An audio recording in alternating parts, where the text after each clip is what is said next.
jangan lupa klik tombol subscribe karena subscribe itu gratis. Oke, pada kesempatan kali ini kita akan berkenalan dengan tokoh-tokoh sosiologi. Ya, tentu saja sangat banyak tokoh sosiologi, tapi di kesempatan kali ini kita hanya akan mengenali 4 tokoh sosiologi. Ya, beliau termasuk ke dalam founding father-nya sosiologi. Yang pertama adalah Auguste Comte. Auguste Comte ini berasal dari Prancis. Ya, dia dapat julukan Bapak Sosiologi, ya, karena dia mencetuskan istilah sosiologi untuk merujuk kepada ilmu pengetahuan yang mempelajari masyarakat. Nah, masyarakat dalam pandangan ilmiah positifisme yang menurut Auguste Comte ini ada 2 kajiannya, yaitu tentang sosial statis dan sosial dinamis. Jadi di dalam masyarakat itu ada sesuatu yang statis dan juga dinamis. Apa itu bagian yang statis di dalam masyarakat? Yaitu struktur masyarakatnya.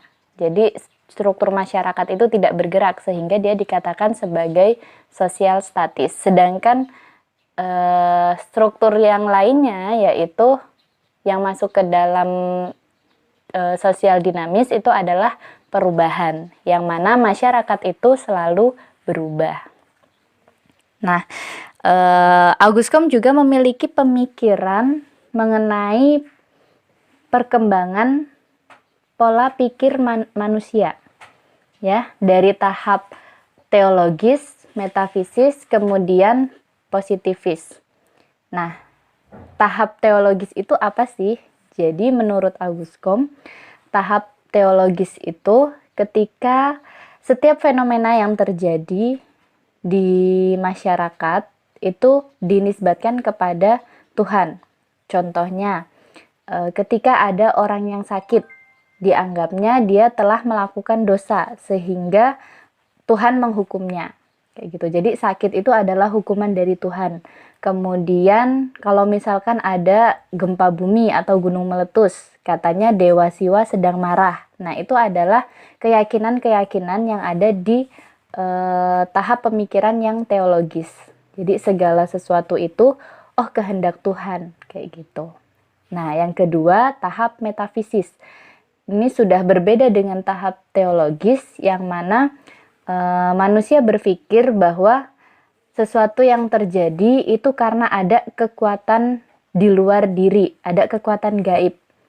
Jadi keyakinan terhadap hal-hal yang gaib. Contohnya misal ketika ada seseorang yang sakit, kemudian berobat ke dokter kok nggak sembuh gitu. Bahkan dokter tidak mampu mendeteksi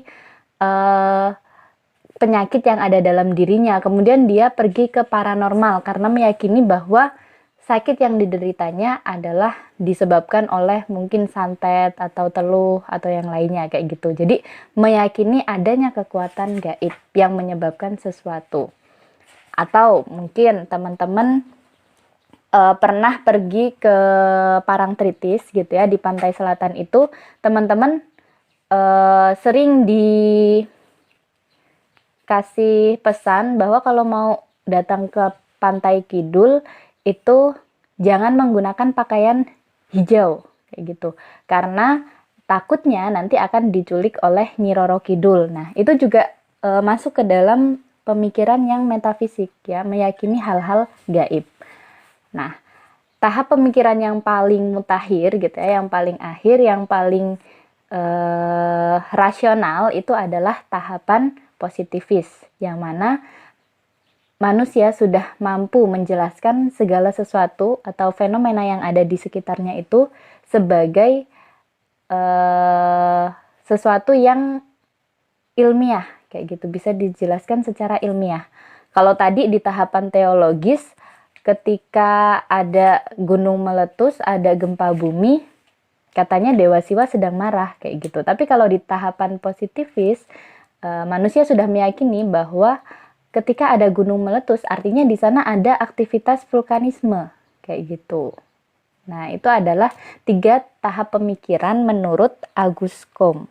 Nah, menurut Aguskum ini ketika udah di masa positifis, tetapi kita masih meyakini hal-hal yang teologis dan metafisis, itu akan menyebabkan adanya kekacauan berpikir yang kemudian memiliki dampak di kekacauan sosial.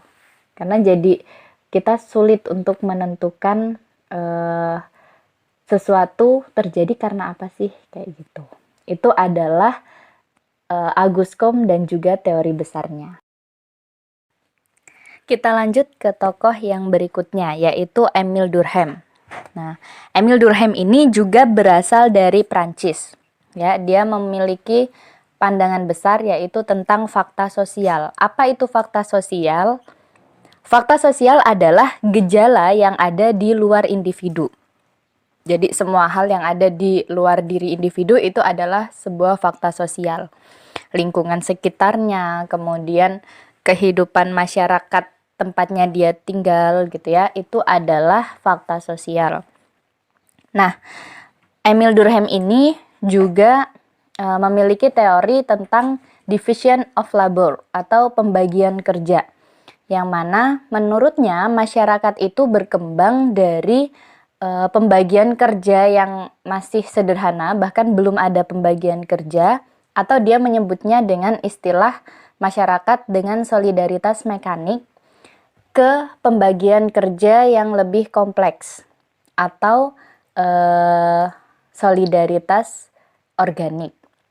Jadi perbedaannya apa? Biasanya kita menganalogikan masyarakat dengan solidaritas mekanik ini dengan masyarakat di desa yang masih erat dengan gotong royong, ya, saling membantu, di mana mereka saling membantu bukan atas dasar kemampuan skill yang ada dalam dirinya, tetapi ya karena memang mereka tinggal di satu wilayah, jadi harus saling membantu satu sama lain. Itu masyarakat dengan solidaritas mekanik. Kemudian masyarakat dengan solidaritas organik itu dianalogikan sebagai masyarakat kota. Yang mana di kota itu sudah ada pembagian kerja, sudah ada spesifikasi, dan sudah ada skill khusus. Jadi ketika sama ingin melakukan kegiatan, mereka akan langsung mengundang orang-orang yang sudah memiliki skill khusus tersebut, kayak gitu. Ibaratnya ketika saya mencontohkan sama-sama acara pernikahan.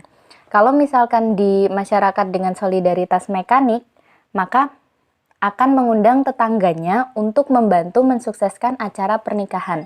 Jadi nggak melihat apakah tetangganya itu punya skill di bidang dekorasi, memasak, atau apapun, mereka mengajak tetangganya itu, kayak gitu. Orang yang ada itu harus mengerjakan apa yang harus dikerjakan. Nah, kalau di masyarakat dengan solidaritas organik atau masyarakat kota, ketika ingin membuat pesta pernikahan, maka dia akan mengundang orang-orang ahli. Misal di bidang dekorasi, dia mengundang WO.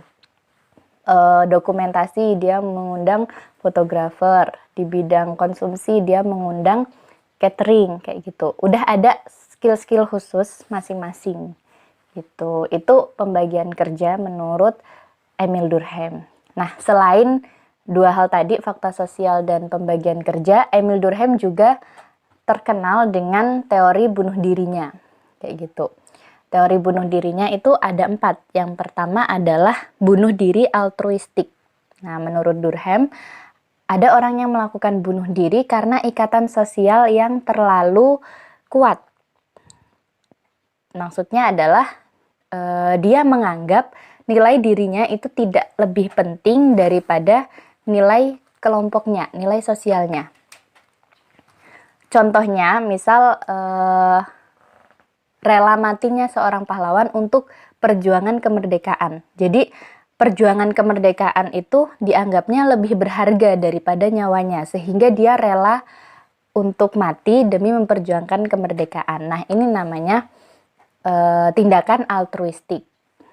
Kemudian yang kedua ada egoistik.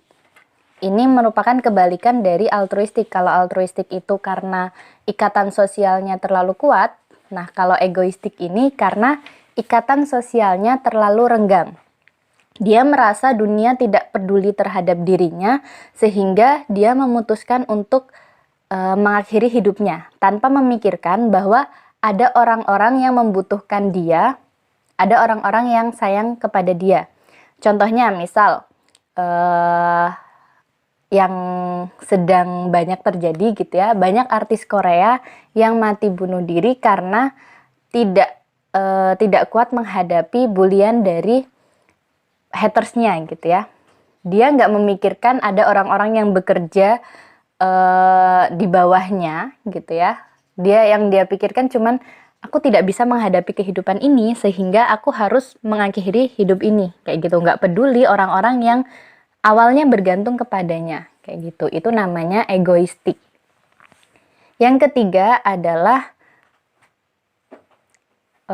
anomik. Anomik ini terjadi ketika nilai norma sosial, aturan-aturan yang ada di masyarakat itu tidak jelas atau bahkan tidak ada sama sekali. Ya, jadi orang akan cenderung kebingungan, akan cenderung tidak memiliki arah ketika aturan-aturan itu tidak jelas. Semisal kamu mengikuti les gitu ya, mengikuti les atau masuk ke sekolah. Nah, ketika di sekolah, kamu hanya dikatakan, diberi informasi, setiap hari kita akan belajar 4 pertemuan. Hanya mendapatkan informasi itu saja, tanpa dapat informasi 4 pertemuan itu jam berapa aja, tempatnya di mana, kemudian harus mengenakan pakaian apa. Tentu saja kamu bingung kan? Aku harus datang kemana? Aku harus perginya jam berapa? Kayak gitu. Nah, ketika aturan itu tidak jelas, maka akan memunculkan kebingungan. Yang mungkin di tahap yang sangat parah bisa mendorong orang untuk melakukan bunuh diri, kayak gitu. Nah, yang keempat, itu fatalistik. Ini juga kebalikan dari anomik. Kalau di anomik tadi aturannya tidak jelas, bahkan tidak ada aturan, fatalistik ini terjadi karena aturannya sangat ketat. Jadi sedikit-sedikit diatur kayak gitu. Misal tadi nggak ada aturan belajarnya kapan, belajarnya di mana. Nah, ini diatur banget, bahkan mendetail sampai pakaiannya diatur, harus pakai baju ini. Harus model bajunya yang seperti ini, seperti ini, seperti ini. Maka individu juga akan bingung dengan kondisi yang demikian kayak gitu. Coba kita lihat di negara ya, saya tidak perlu sebutkan negara mana gitu ya, yang mana aturan itu terlalu ketat. Nah, di sana kalau dilihat angka bunuh dirinya juga tinggi.